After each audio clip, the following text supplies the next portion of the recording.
वनपथ जातक। ये जातक धैर्य, पुरुषार्थ और अडिग प्रयास के विषय में है। ये कथा भगवान बुद्ध ने श्रावस्ती के जेतवन महाविहार में कही थी। एक बार श्रावस्ती नगर का एक युवक भगवान बुद्ध का उपदेश सुनकर समझ गया कि कामवासना ही दुख का कारण है। वो बुद्ध के शिष्य यानी सामनेर बन गया। 5 वर्ष तक उसने प्रशिक्षण लिया, 2 सार संहिताएं सीखी और ध्यान के उपायों में अभ्यास किया। जब वो पूरी तरह तैयार हुआ तो भगवान बुद्ध ने उसे एक ध्यान विषय दिया जो उसके स्वभाव के अनुरूप था। वो वन में गया, वर्षा ऋतु वहीं बिताई, पर 3 महीने तक प्रयास करने पर भी उसे प्रज्ञा यानी विपस्सना का एक क्षीण प्रकाश भी नहीं मिला। तब उसने सोचा, बुद्ध ने कहा था कि 4 प्रकार के व्यक्ति होते हैं। लगता है मैं उनमें से सबसे निम्न हूँ। इस जन्म में ना मार्ग मिलेगा न फल, व्यर्थ ही वन में रहना। क्यों ना बुद्ध के दर्शन करता रहूं, वही आनंद दे। और वो वापस जेतवन लौट आया। उसके मित्रों ने कहा, भंते, आपने ध्यान का विषय लेकर तपस्वी जीवन अपनाया था, अब क्यों लौट आए?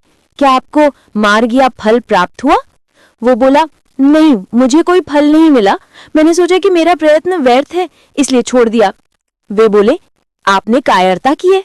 आपने उस निर्भीक गुरु का धर्म अपनाया और अब बीच में ही रुक गए। चलिए, हम आपको बुद्ध के पास ले चलते हैं। जब वो सब बुद्ध के पास पहुंचे, भगवान ने पूछा, भिक्षुओं, तुम इस भिक्षु को उसकी इच्छा के विरुद्ध क्यों लाए हो? क्या हुआ? उन्होंने कहा, भनके, इस भिक्षु ने ध्यान का मार्ग छोड़ दिया और अपने तप को बीच में छोड़कर वापस आ गया। भगवान ने पूछा, क्या ये सत्य है? भिक्षु बोला, हाँ भगवान, सत्य है। तब भगवान ने कहा, भिक्षु, तुमने इतने सत्य धर्म को अपनाया फिर भी धैर्य खो दिया। क्या तुम वही नहीं हो जिसने अपने पिछले जन्म में एक रेगिस्तान में अकेले अपने पुरुषार्थ से 500 रथों और उनके मनुष्यों को जल दिलाया था? तब तुम अकेले दृढ़ रहे और अब हार मान ली।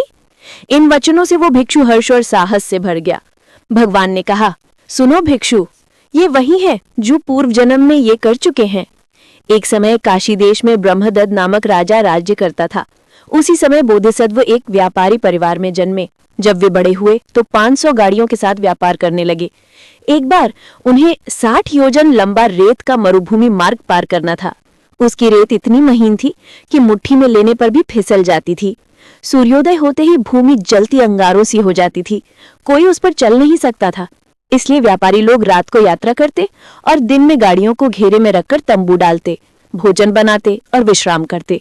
रास्ता समुद्र के समान था। जैसे समुद्र में नाविक मार्ग बताता है, वैसे यहाँ मरुभूमि मार्गदर्शक तारों से दिशा बताता था। एक रात जब केवल 7 योजन शेष रह गई थी, बोधिसत्व ने कहा, आज रात हम इस मरुभूमि से बाहर निकल जाएंगे। उन्होंने आदेश दिया कि अब शेष जल और लकड़ी फेंक दो और रथ चलाओ।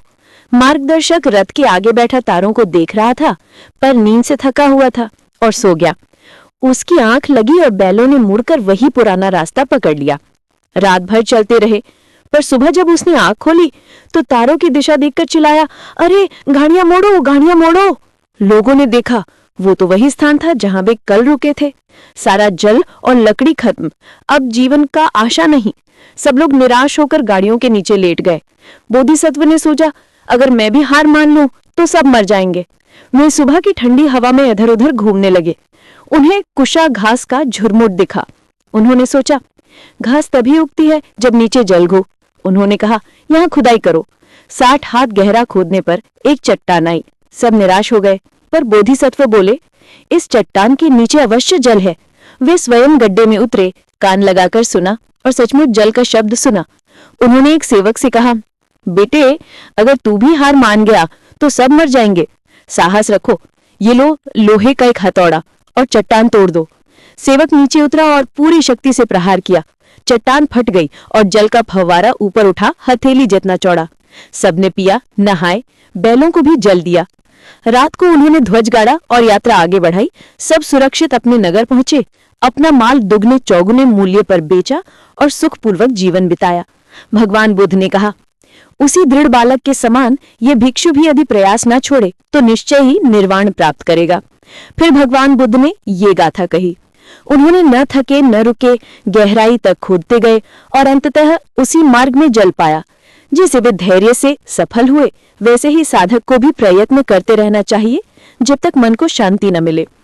इस उपदेश के अंत में भगवान ने 4 आर्य सत्य का प्रवचन किया और वही भिक्षु जिसने धैर्य छोड़ दिया था अब अरहत फल यानी सर्वोच्च ज्ञान को प्राप्त हुआ। वह सेवक जिसने चट्टान तोड़ी और सबको जल दिलाया वही आज का ये भिक्षु है। उस समय के रथों के लोग आज के मेरे अनुयायी हैं और वो व्यापारी नेता मैं स्वयं था।